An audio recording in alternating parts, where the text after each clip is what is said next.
ለታምሽታችኋል ለተወዳችሁ ተመልካቾቻችን የኢትዮጵያ ቴሌቪዥን እየተከታተላችሁ ትገኛላችሁ ከምሽቱ 12 ሰዓት ሆኗል የዕለተ ሐሙስ ቲቪ ዜና 57 በቀጥታ በምዕራፍ 1 ወደ እናንተ መሻገሩን ጀምሯል አበይት ጉዳዮቻችንን እናስቀድም ጥናትና ምርምር የቱሪዝም ዘርፍ ልማትን ዘላቂነት ለማረጋገጥ አስተዋጽኦ የላቀ መሆኑን የቱሪዝም ሚኒስቴር ገለጸ። አምስተኛው ሀገር አቀፍ የቱሪዝም ዘርፍ ጥናትና ምርምር ኮንፈረንስ ቱሪዝም ለዘላቂ ለውጥ በሚል መሪ ቃል ተካሂዷል።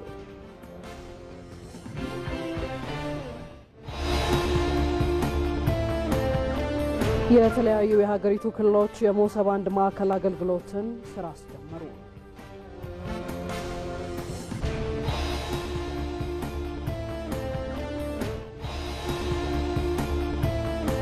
ከውጭ የቀድሞ የፈረንሳይ ፕሬዝዳንት ሳርኮዚ 5 ዓመት እስራት ተፈረደባቸው የሚሉት የምዕራፍ 1 ቲቪ ዜና 57 አበይት ጉዳዮቻችን ናቸው።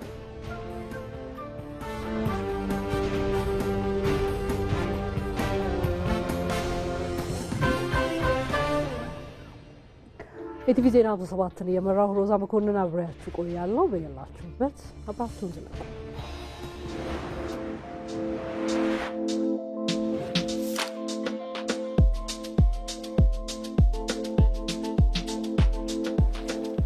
መነሻ መደመር ልዩነት የለንም ብሎ አይነሳም። ነገር ግን የኛ ልዩነቶች ተከብረው እና ጌጥ ሆነው ለአንድነታችን ምሰሶ መሆን ይችላሉ ብሎ ያምናል።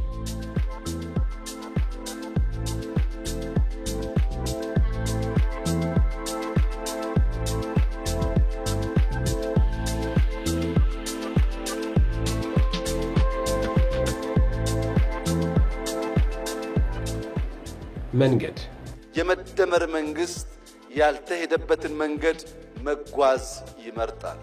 በእኛ መልክ፣ በእኛ ሐሳቤ፣ በእኛ ባህል ልክ ተቀርጾ በምሳሌነት የሚወሰድ ሀገር መገንባት እንፈልጋለን።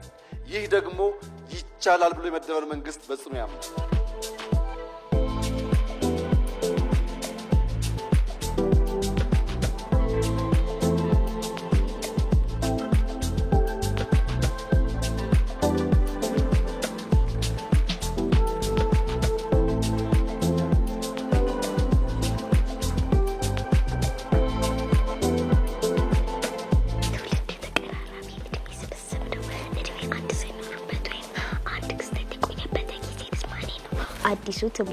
አዲሱ ትውልድ አሁን እያበበ ያለው ትውልድ ካለ ጥርጥር ኢትዮጵያን ወደ ብልጽግና ያሸጋግራል።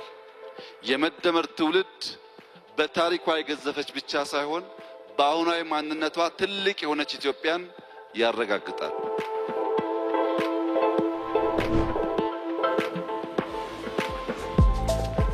ቁጭት ኢትዮጵያን የመሰለ ለፈጣሪ የቀረበ አኩሪ ታሪክ ያለው የነጻነት ገድል ያለው ብዙ ህዝብ በተፈጥሮ የታደለ በኪነ ህንጻ፣ በባህል፣ በታሪክ ምንም የሚያሳፍር ነገር የሌለው ህዝብ እንዴት ድሃ ሆነ? እንዴትስ ለማኝ ሆነ?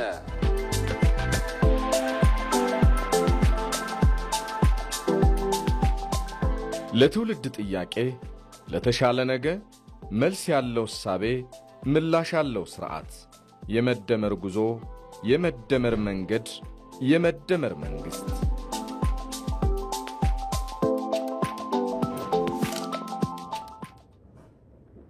ወደ ቀዳሚው ዘገባችን እናምራ። ጥናትና ምርምር የቱሪዝም ዘርፍ ልማትን ዘላቂነት ለማረጋገጥ አስተዋጽኦ የላቀ መሆኑን የቱሪዝም ሚኒስቴር ገለጸ።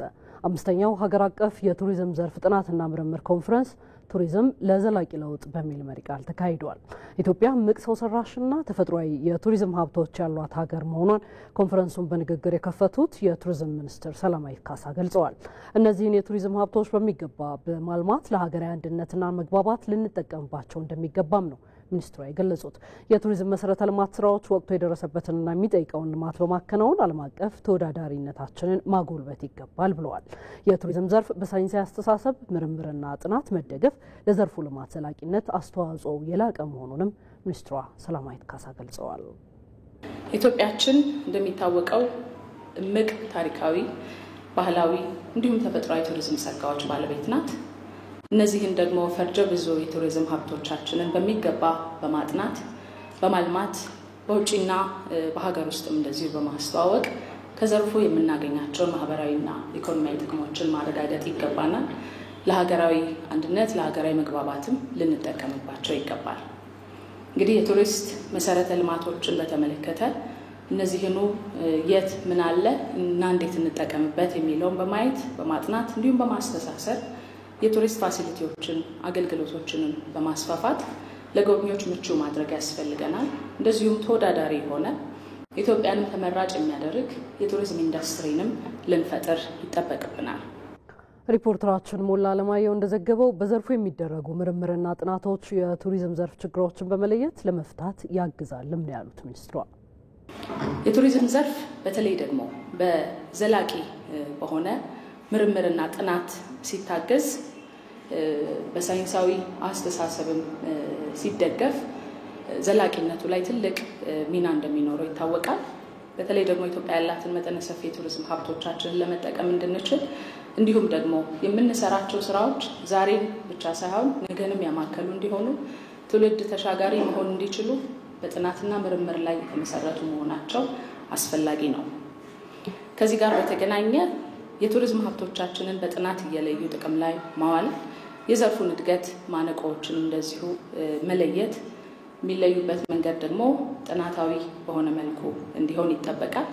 ከዛ የሚመነጩ የመፍትሄ ሀሳቦች ደግሞ ከሚመለከታቸው አካላት ጋር፣ ምክንያቱም ቱሪዝም የአንድ ተቋም ስራ ብቻ ሊሆን አይችልም።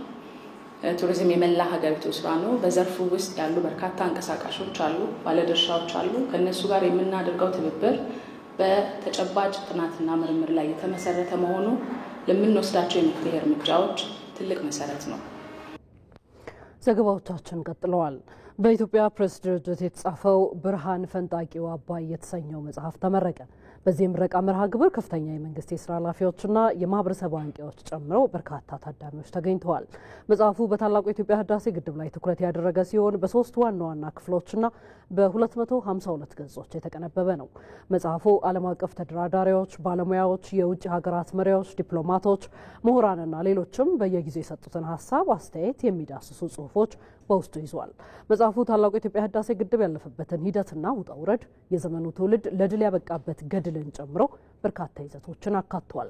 የመንግስት ኮሚኒኬሽን አገልግሎት ሚኒስትር ዴኤታ አቶ ተስፋሁን ጎበዛይ መጽሐፉ መጪው ትውልድ ስለ ግድቡ በቂ መረጃ እንዲኖረው ከፍተኛ ሚና ይኖረዋል ብለዋል።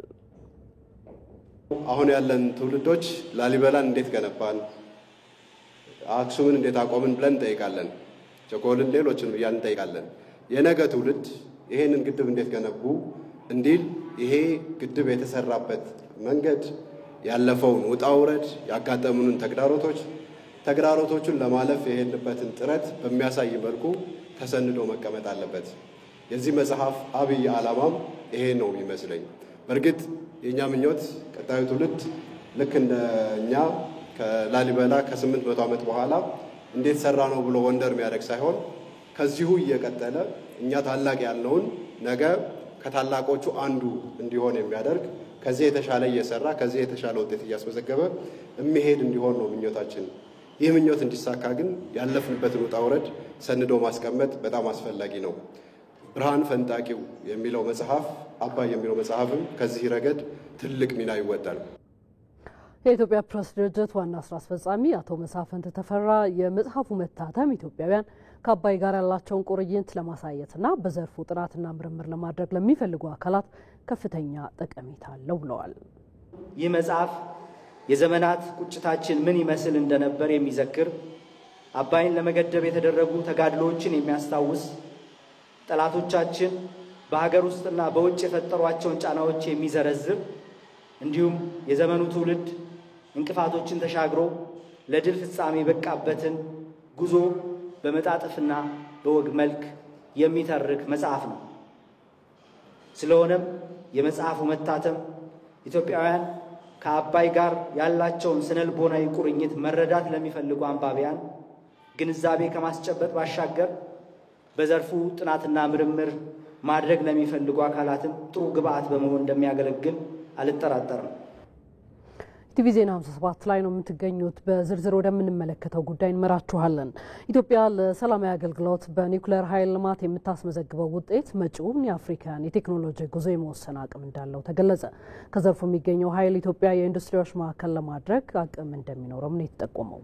ወንደሰና ፈወርቅ የታላቁ ህዳሴ ግድብ መጠናቀቅና መመረቅ በቀጠናው ጂኦፖለቲካሊ ለውጦችን አምጥቷል። ለዓመታት በአባይ ወንዝ ላይ የበላይ ሆና የቆየችው ግብጽ በወንዙ ላይ ያላት ተጽዕኖ ፈጣሪነት ሟሿል። በአባይ ወንዝ ላይ ያለውን ኢፍትሐዊነት በአንድነቷ የሰበረችው ሀገር አሁን ላይ ለሌላ ግዳጅ ተሰማርታለች። ይህም የኒውክሌር ኃይልን ለሰላማዊ ግልጋሎት ማዋል ነው። ጠቅላይ ሚኒስትር አብይ አህመድም በጉባ ታላቁ የኢትዮጵያ ህዳሴ ግድብ ሲመረቅ ይፋ ካደረጓቸው 7ቱ የጉባ ብስራቶች መካከል አንዱ የኒውክሌር ኃይል ልማት ነው።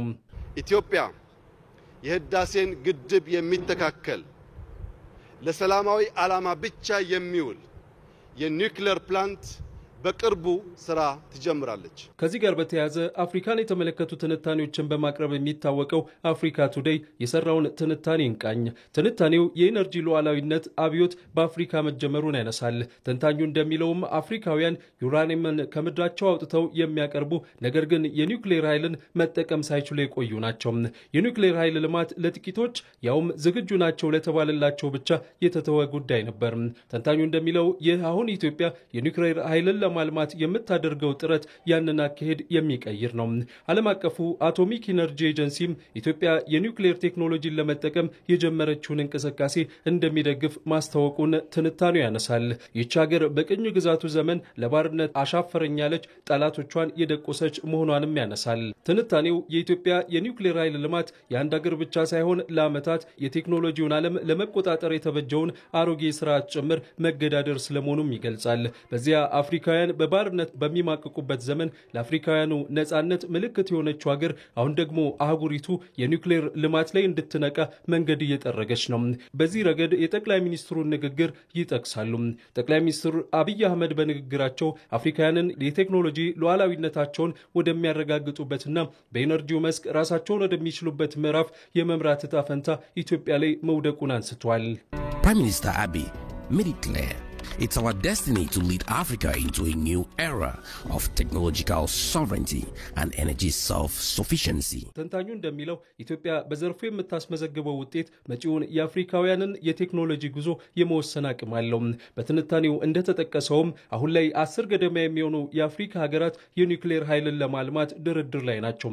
ኢትዮጵያ ያሰበችውን የኒውክሌር ኃይል ልማት ካሳካችም ንጹህና ገደብ አልባ የኒውክሌር ኃይልን የምትጠቀም የኢንዱስትሪዎች ማዕከል ትሆናለች። ሆኖም ግን እንደዚህ አይነት እንቅስቃሴዎች ፋይናንስን ጨምሮ የተለያዩ ፈተናዎች እንደሚበዛባቸው የሚናገረው ተንታኙ ኢትዮጵያኑ ግን ለእንደዚህ አይነት ጫና መላ ማበጀታቸውን ያስታውሳል። ታላቁን ግድብ በገዛ ገንዘባቸው የገነቡት ኢትዮጵያኑ አስፈላጊ ሆኖ ሲገኝ የኒውክሌር ኃይልን ለማልማትም መንገድ አያጡም ይላል።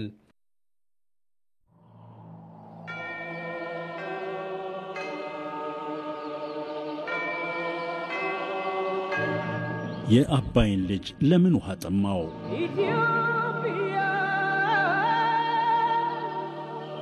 ነቅተናል፣ ቀድመናል፣ ልቀናል ከሌሎች የሰው ዘር መገኛ ምድረ ቀደምት ሕዝቦች ነበርን የስልጣኔ ፈር ለዓለም ያተረፍን። ጊዜ ግን የት ከዳን እምን ጋ ከዓለም የት ላይ ተላለፍን ብለን እንጠይቅ። የባከነ ምቃቅም የስልጣኔ ብልጭታ በቁጭት የተገመደ መልስ በምናባዊ ከፍታ ከፍ ከፍ እናት አገር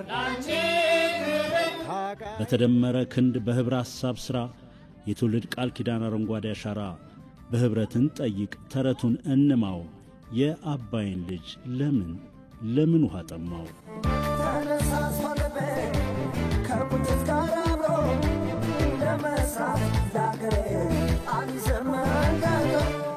ከፍ ባለ ምናብ ፈጠራና ፍጥነት በተደመሩበት እንደ ውሃ ሙላት ኑ ገልጠን እናንብብ በመደመር መንግስት ኢትዮጵያ መልስ አላት።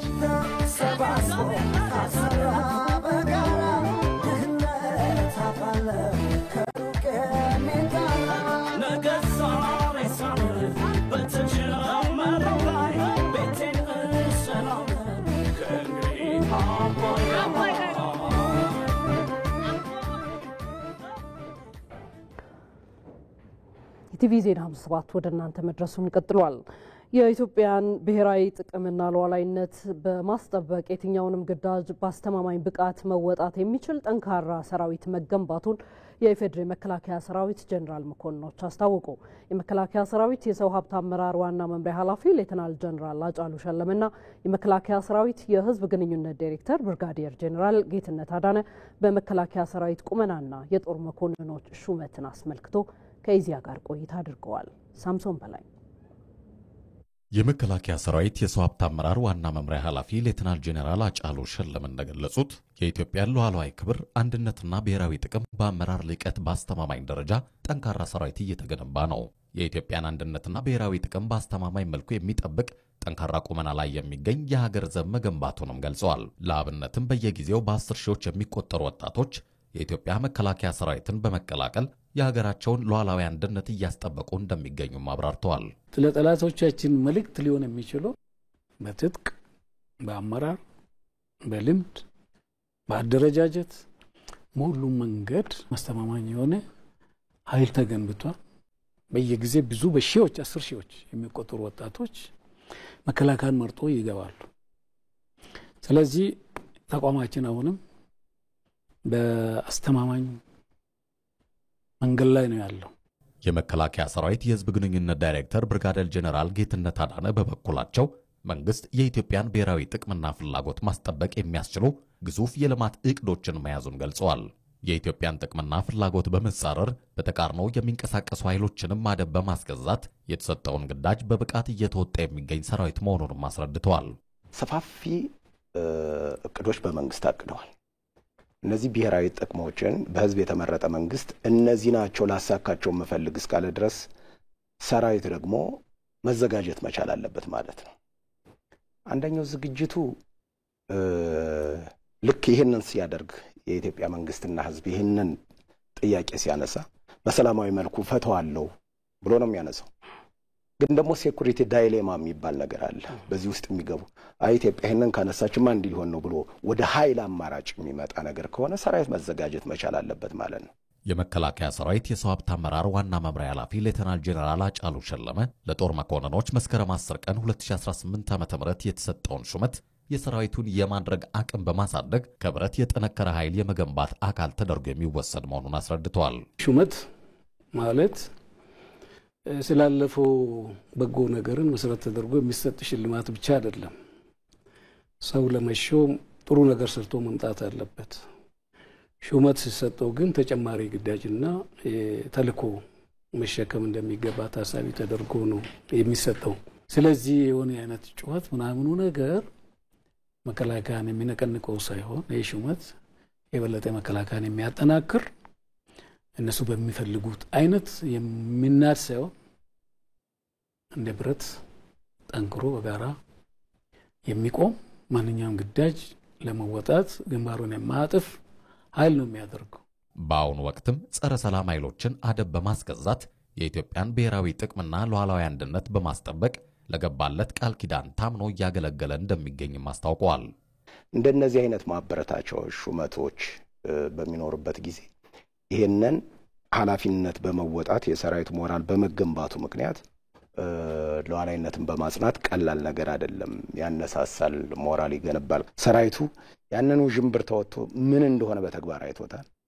አሁንም የኢትዮጵያን ሉዓላዊነት የኢትዮጵያን ብሔራዊ ጥቅም በመጠበቅ በኩል መስዋዕትነት እየከፈልን እንጠብቃለን። በጠቅላይ ሚኒስትር አብይ አህመድ አቅራቢነት የፌዴሪ ፕሬዝዳንት ታዬ አጽቀሥላሴ መስከረም 10 ቀን 2018 ዓ.ም ለመከላከያ ሰራዊት የጦር መኮንኖች ሹመት መስጠታቸው ይታወሳል።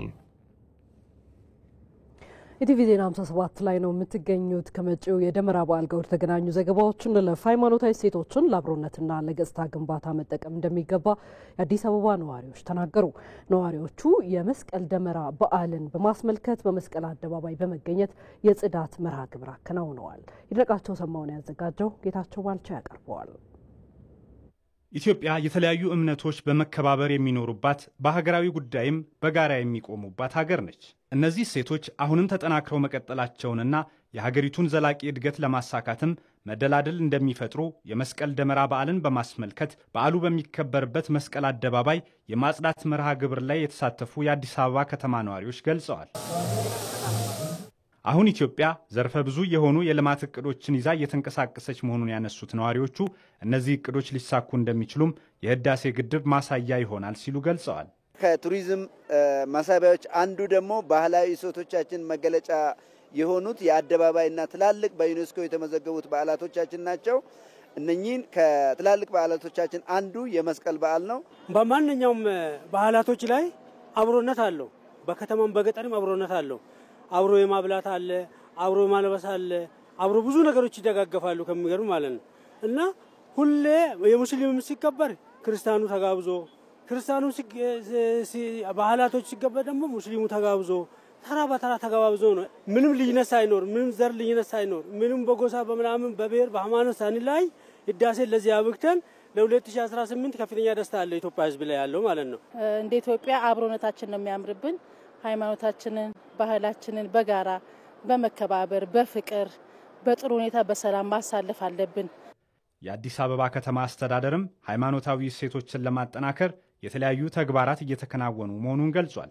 ሁላችንም በአደባባይ ወጥተን የከሌ ብሔር ነው የከሌ ሃይማኖት ነው ሳንል ኢትዮጵያ አንድነታችንን የምናጠናክርበትና አንድነታችንን ለዓለም የምናሳይባቸው በዓላት ናቸው። ይህንን የምናሳይበት ደግሞ አንዱ በእንደዚህ አይነት ኢቨንቶች ላይ ህዝባችን ተገኝቶ ጽዳቱን በጋራ እንዲያጸዳ ማህበራዊ ኃላፊነቱን በአግባቡ እንዲወጣ ከራሱ የሚጠበቅበትን ሁሉ በጋራ መወጣት ሲችል ነው በዓሉ በደመቀ ሁኔታ የሚከበረው። ያንን ነው ዛሬም በዚህ አጋጣሚ ያየነው። የኢትዮጵያ ኦርቶዶክስ ተዋሕዶ ቤተክርስቲያንም የአብሮነትና የመልካም ተግባራት እሴቶችን የእምነት ተቋማት በዘላቂነት ማጠናከር እንዳለባቸው ገልጻለች። ሁሉም ሃይማኖት ተቻችሎ ተከባብሮ ተፋቅሮ ተማክሮ አንተ ትብስ ተባብሎ ለዘመናት አብረን የቆየን እሴታችን በመሆኑ ዛሬም ይህንኑ በማስቀጠል ሁላችንም በዚህ ስፍራ የተገኘ ነው። እንደሚታየው ከተማ አስተዳደሩ ይህን ቦታ ውብና ድንቅ አድርጎ አሳምሮ ሰርቶታል። ለተደረገልን ክብር ሁሉ እጅግ እያልኩ በቤተ ክርስቲያኑ ስም አመሰግናለሁ። በመርሃ ግብሩ ላይም የአዲስ አበባ ከተማ አስተዳደር የሥራ ኃላፊዎች፣ የሃይማኖት አባቶችና ጥሪ የተደረገላቸው እንግዶች ተሳትፈዋል።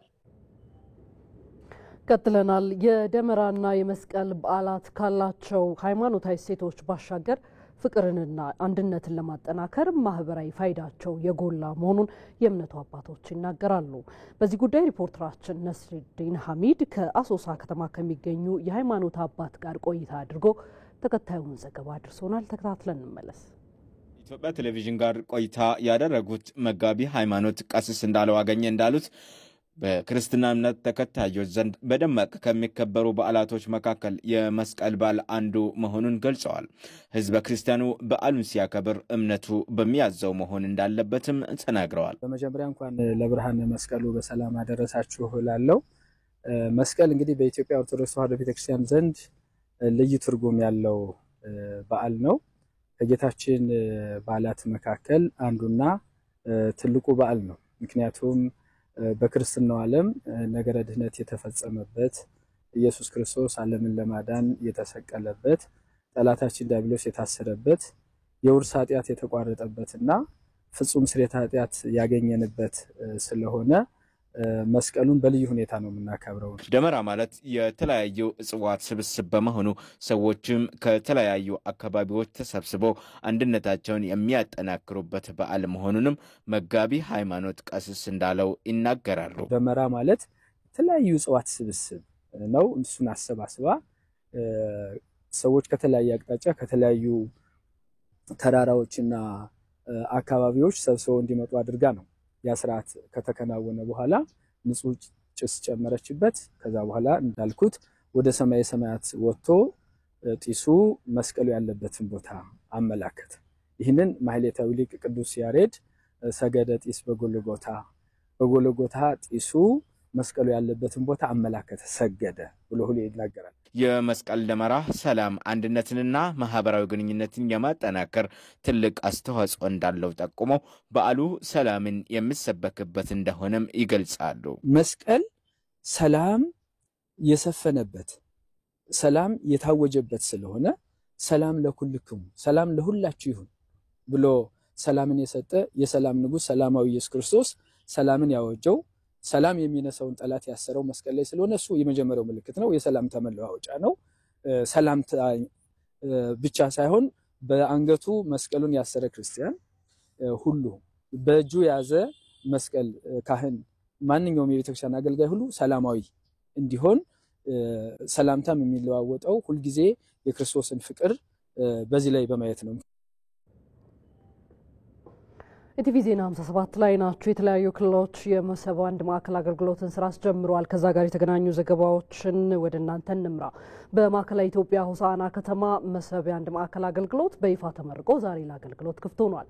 በማዕከሉ የንግድና ገበያ ልማት፣ ገቢዎች፣ የኢሚግሬሽንና ዜግነት አገልግሎት፣ ንግድ ባንክ፣ ፖስታ አገልግሎት፣ ፋይዳና ኢትዮ ቴሌኮምን ጨምሮ 7 ተቋማት በአንድ ላይ የተሰባሰቡ ሲሆን 20 የሚደርሱ አገልግሎቶችን ይሰጣሉ። ማዕከሉን መርቀው የከፈቱት የማዕከላዊ ኢትዮጵያ ርዕሰ መስተዳድር እንዳሻው ጣሰው ማዕከሉ ለህብረተሰቡ በተፈለገው ልክ አገልግሎት እንዲሰጥ ጥብቅ ክትትል ይደረግለታል ብለዋል። የማዕከላዊ ኢትዮጵያ ክልል የመጀመሪያው የአንድ ማዕከል የመሶብ አገልግሎት ዛሬ ያስጀምረዋል። የአንድ ማዕከል የመሶብ አገልግሎት በማጠናከር የምንሰጠው አገልግሎት ቀልጣፋ እንዲሆን፣ ከብልሹ አሰራር የጸዳ እንዲሆን፣ የህብረተሰቡን እርካታ የተረጋገጠበት እንዲሆን፣ የአገልጋይነት መንፈስ የጨመረበት እንዲሆን ስራው በጥብቅ ዲስፕሊን ይመራል። እንደ ሪፖርተራችን ፈቃደ ባለማየሁ ዘገባ በሆሳዕና ከተማ እንደተመረቀው አይነት መሰብ የአንድ ማዕከል በክልሉ ውስጥ ባሉ ማዕከላት እንዲስፋፋም ርዕሰ መስተዳድር እንዳሻው ጣሰው የስራ መመሪያ ሰጥተዋል። በሂደት ስራውን ማሟላትና ማስፋፋት አስፈላጊ በመሆኑ 6ቱ ማዕከላት ዛሬ ካስመረቅነው ፕሮጀክት ልምድ በመውሰድ ማለትም ወራቤ፣ ቡታጀራ፣ ወልቂጤ፣ ሳጃ፣ ራሜ፣ ቁሊቶ በ2018 ማጠቃለያ ላይ 7 የመሶብ ማዕከላት ይኖረናል ብለን ስለምናስብ አስፈላጊውን ዝግጅት አድርጋችሁ ወደ ስራ እንድትገቡ በዚሁ አሳስባለሁ። 2018 በሀገራችን የተጀመሩ ስራዎችን በማጠናከር በክልላችንም የህዝቡን ተጠቃሚነት ለማረጋገጥ ተግባሮቻችንን በላቀ ደረጃ እንፈጽማለን። መልካም የስራ ዘመን። አመሰግናለሁ። የመሰብ አንድ ማዕከል አገልግሎት የወጪና የቅንጅት ችግሮችን ለመፍታት ያለው አበርክቶ ከፍተኛ መሆኑን የደቡብ ኢትዮጵያ ክልል ርዕሰ መስተዳድር ጥላሁን ከበደ ገለጹ። በክልሉ በአይነቱ የመጀመሪያ የሆነው የወላይታ ሶዶ የመሰብ አንድ ማዕከል አገልግሎት ተመርቆ ስራ ጀምሯል። ተመስገን ተስፋዬ ተጨማሪውን ይዟል።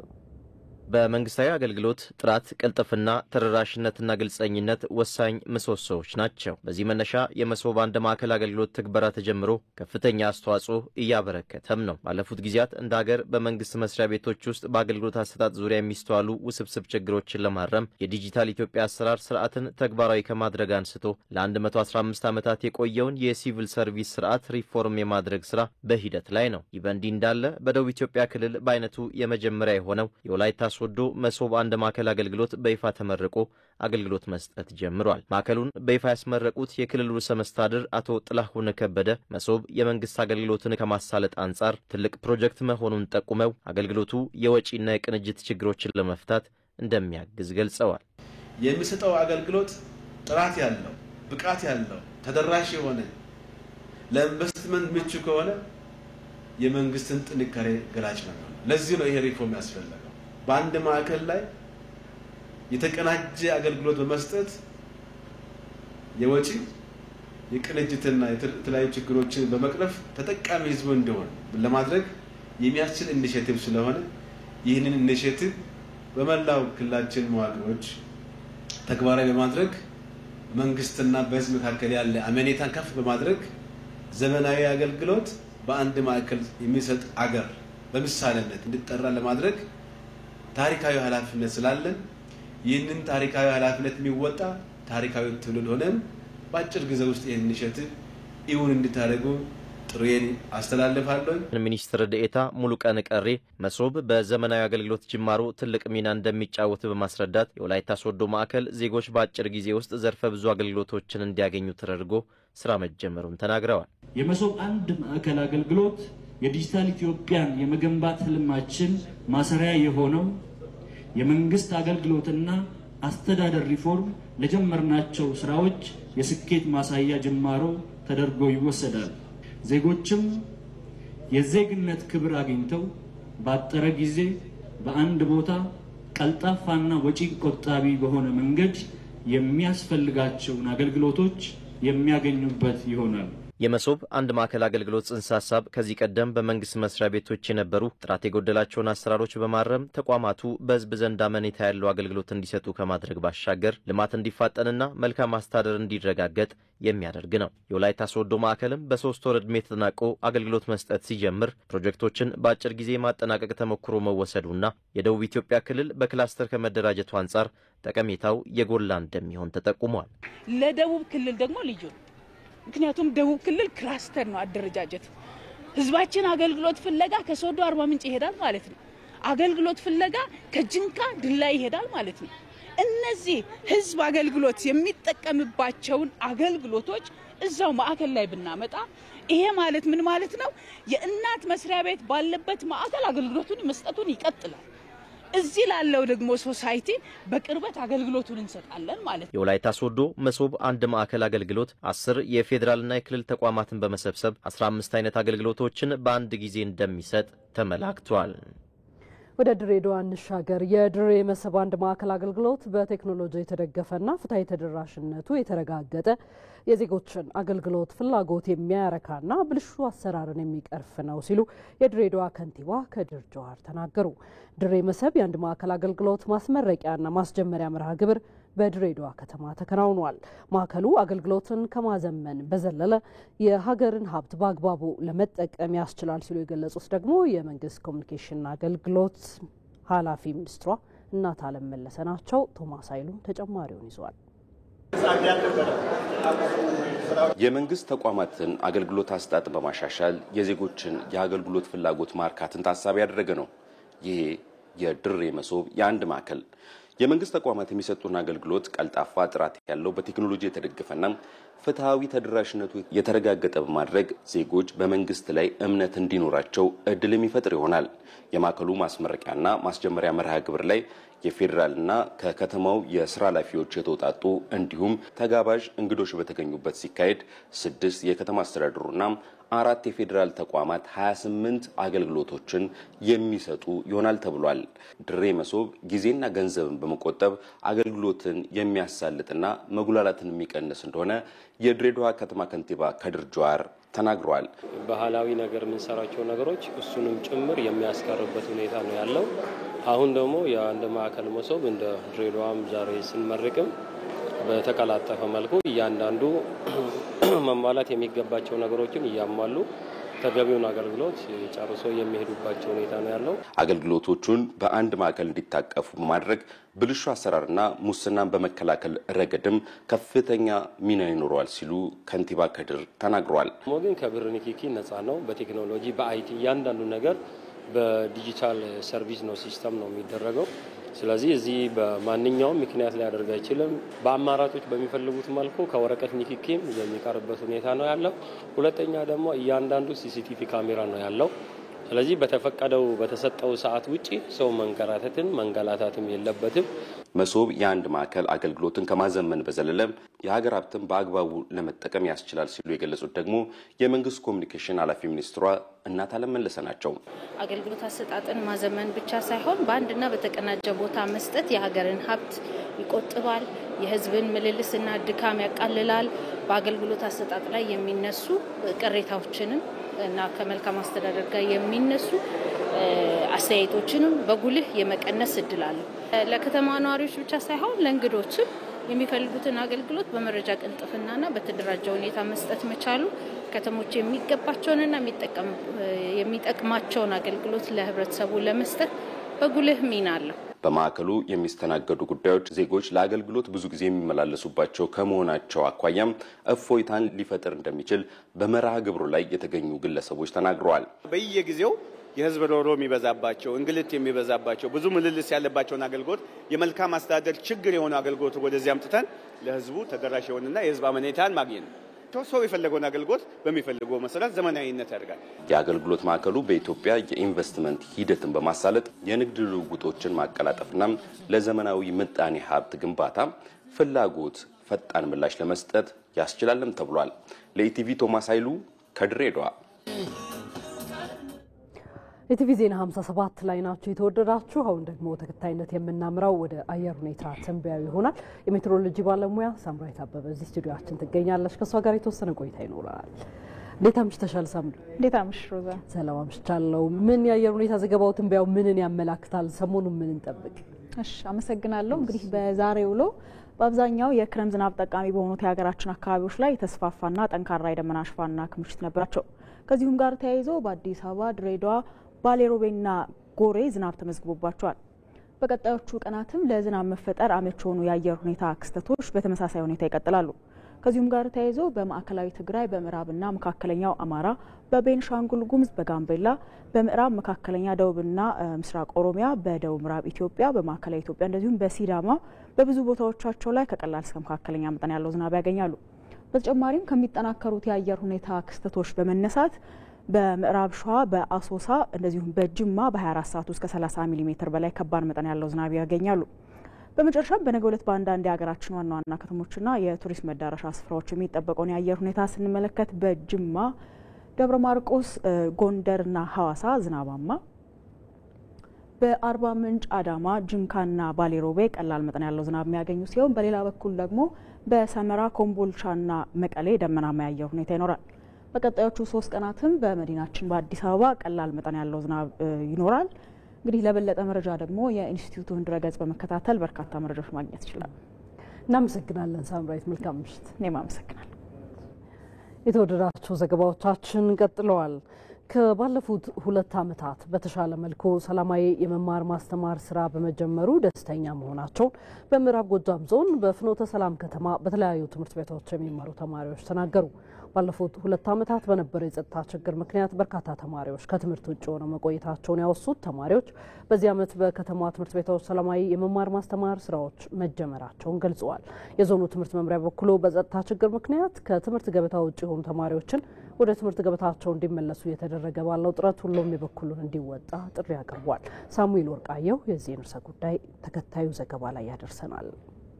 ባለፉት 2 ዓመታት በአማራ ክልል በተፈጠረው የጸጥታ ችግር በክልሉ የትምህርት ዘርፉ ተጽዕኖ ውስጥ ወድቋል። በእነዚህ ዓመታት በአንዳንድ አካባቢዎች መቆራረጦች እየተፈጠሩም ቢሆን ትምህርታቸውን የተከታተሉ ተማሪዎች ቢኖሩም በሌላ በኩል ደግሞ በርካታ ትምህርት ቤቶች ለ2 ዓመታት ዝግ ሆነው ከርመዋል። በምዕራብ ጎጃም ዞን በፍኖተ ሰላም ከተማ በሚገኙ የተለያዩ ትምህርት ቤቶች የሚማሩ ተማሪዎችም የባለፉት 2 የትምህርት ዘመናትን እንዲህ ያወሳሉ። 2016 ላይ ምንም አልተማርንም ሙሉውን 2017 የተቆራረጠ ብዙ ተቆራርጦ ተማሪዎችም ወደ ሌላ ሀገር በመሄድ አብዛኛው ተማሪዎች ያው እኛም የተቆራረጠ እንደሆነ ተምረናል። ችግር ሲፈጠር እንወጣለን፣ በመነጋታው ተመልሰን እንገባለን። እንደዚህ እያለ ቀጥለናል። እነዚህ ተማሪዎች በ2018 የትምህርት ዘመን ሰላማዊ የመማር ማስተማር ስራዎች ይከናወናሉ ብለው ተስፋ አድርገዋል። በትምህርት ቤቶች መደበኛ የመማር ማስተማር ስራዎችም ቀጥለዋል። በጸጥታ ችግሩ ምክንያት ሰላማዊ ትምህርት ፍለጋ ወደ ሌሎች አካባቢዎች ያቀኑ ተማሪዎችም ወደ ትውልድ ቀያቸው እየተመለሱ ነው።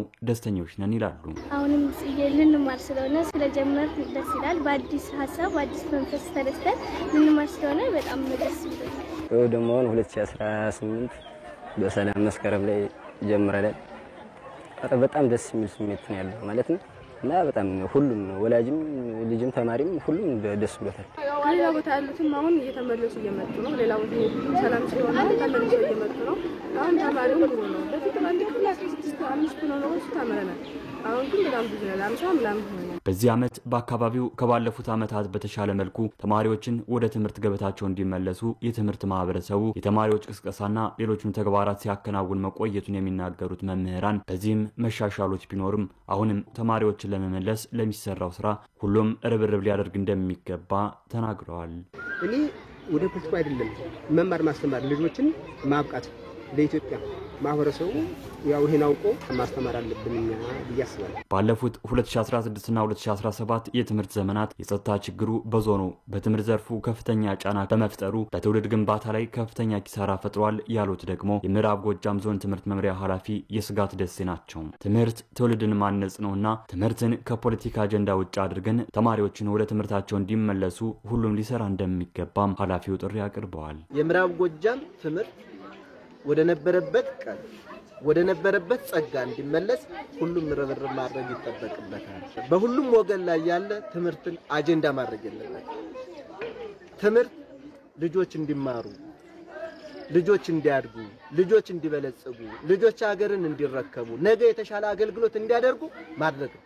ሌላ ዓላማ የለውም። ስለዚህ እዚህ ላይ ሰፊ ትኩረት አድርገን ሁላችንም ባለቤት ልጆቻችንን ወደ ትምህርት ቤት መላክ ትምህርት ቤታችንን በባለቤትነት መጠገንና ማደስ የሁሉም ማህበረሰብ የሥራ ድርሻ የሁሉም ማህበረሰብ ባለቤትነት መሆን አለበት ብዬ ያደራ መልእክት ነው ማስተላለፍ የምፈልገው። በሀገር አቀፍ ደረጃ የ2018 የትምህርት ዘመን መስከረም 5 2018 ዓ.ም ትምህርት በይፋ መጀመሩ የሚታወስ ነው። ጊፍት ሪል ስቴት ለመቄዶንያ የአረጋውያንና የአእምሮ ህሙማን መርጃ ማዕከል የመስቀል በዓልን በማስመልከት ድጋፍ አደረገ። ድርጅቱ ለማዕከሉ ቀደም ሲል ሲያደርግ የነበረውን የአይነትና የገንዘብ ድጋፍ አጠናክሮ እንደሚቀጥልም ገልጿል። ተክሮች ዝርዝሩን ይዞታል። ጊፍት ሪል ስቴት የመስቀል በዓልን ምክንያት በማድረግ ለመቄዶንያ የአረጋውያንና የአእምሮ ህሙማን መርጃ ማዕከል ከግማሽ ሚሊዮን ብር በላይ የሚያወጣ የቁሳቁስ ድጋፍ በዛሬው ዕለት አድርጓል። በድጋፍ ስነ ስርዓቱ ላይ የተገኙት ድጋፉን ያበረከቱት የጊፍት ሪል ስቴት ምስራች ዋና ስራ አስፈጻሚ አቶ ገብረየስ ይጋታ እንደገለጹት የመቄዶንያ የአረጋውያንና አእምሮ ህሙማን መርጃ ማዕከል በሺዎች ለሚቆጠሩ አረጋውያንና የአእምሮ ህሙማን ያልተቆጠበ ድጋፍ እና እንክብካቤ ማድረግ ትልቅ ልብ የሚጠይቅ በጎ ተግባር መሆኑን ገልጿል። ለመቄዶንያ ያው አሁን እንደሰማችሁት የመጀመሪያችን አይደለም። ተከታታይ በየበዓሉ እየመጣል ተከታታይ ድጋፍ እናደርጋለን። ይሄን ድጋፍ ደግሞ ያስደስተናል። እኛ ጊፍት ግሩፕ ካምፓኒ እንደ ኮርፖሬት ካምፓኒ ማህበራዊ ኃላፊነቱን መወጣት አለበት። ለመወጣት እየሰራ ነው። የማዕከሉ ምስራችና ስራ አስኪያጅ ቢኒያም በለጠ በበኩላቸው መቄዶንያ የአረጋውያንና የአእምሮ ህሙማን መርጃ ማዕከል ራሳቸውንም ችለው መታከም የማይችሉና የአልጋ ቁራኛ የሆኑ ህሙማንን በማንሳት ድጋፍ እያደረገ እንደሚገኝም ጠቁሟል። ዛሬ ደግሞ የተደረገው እንግዲህ እነዚህ ሁለት ሰንጋዎች፣ አልባሳት፣ ፍራሾች እና ዘይት ነው እንግዲህ አሁን ለበዓልም ደግሞ አሁን ደግሞ ቀጣይም ደግሞ ይመጣሉ ደግሞ ለገና። ስለዚህ እንግዲህ የጊፍት ሪል ስቴት በዚህ መልኩ ከፍተኛ ድጋፍ ያደርጋል ማለት ነው እና በጣም አቶ ገብሬ በጣም የሚመሰገኑ ይገባል። ድጋፍ የተበረከተላቸው አረጋውያንም ለድጋፉ አመስግኗል። ይህም ቤት መርዳት ማለት ከሁለት ቦታ ዋጋ አለው። አንደኛ ኢትዮጵያዊነት፣ ሁለተኛ ደግሞ ፈጣሪን መርዳት፣ ፈጣሪን አገዝን ማለት ነው። የእግዚአብሔር ኃይል አድሮበት እናንተ መጣችሁ እኛን ስትጎበኙን እኛን ይሄን ሁሉ የቀረበውን ሰንጋ አይተናል፣ ፍራሹን አይተናል፣ ዘይቱን አይተናል። የተደረገልን ቁሳቁስ በማቅረባችሁ ደስታችን ወሰን የለውም። ጊፍት ሪል ስቴት ለማዕከሉ እያደረገ ስለሚገኘው ድጋፍ ምስጋና በማቅረብ ወደፊትም ያስተዳደሩ ሰራተኞችም በማስተባበር ድጋፉን እንዲቀጥል ቢኒያም በለጠ ጥሪ አስተላልፏል። ኢቲቪ ዜና 57 ምዕራፍ 1 ወደ ውጭ ጉዳዮቹ ተሻግሯል። የቀድሞ የፈረንሳይ ፕሬዝዳንት ሳርኮዚ ከቀድሞ የሊቢያ ፕሬዝዳንት ጋዳፊ ለምርጫ ቅስቀሳ ገንዘብ በመቀበላቸው የ5 ዓመት እስር ተፈርዶባቸዋል። የቀድሞ ፕሬዝዳንት ኒኮላስ ሳርኮዚ ለምርጫ ቅስቀሳ በሚሊዮኖች የሚቆጠር ህገወጥ ገንዘብ ከሊቢያው የቀድሞ መሪ ኮሎኔል ሙአመር ጋዳፊ በመቀበላቸው ነው ጥፋተኛ ተብለው የ5 ዓመት እስር የተፈረደባቸው።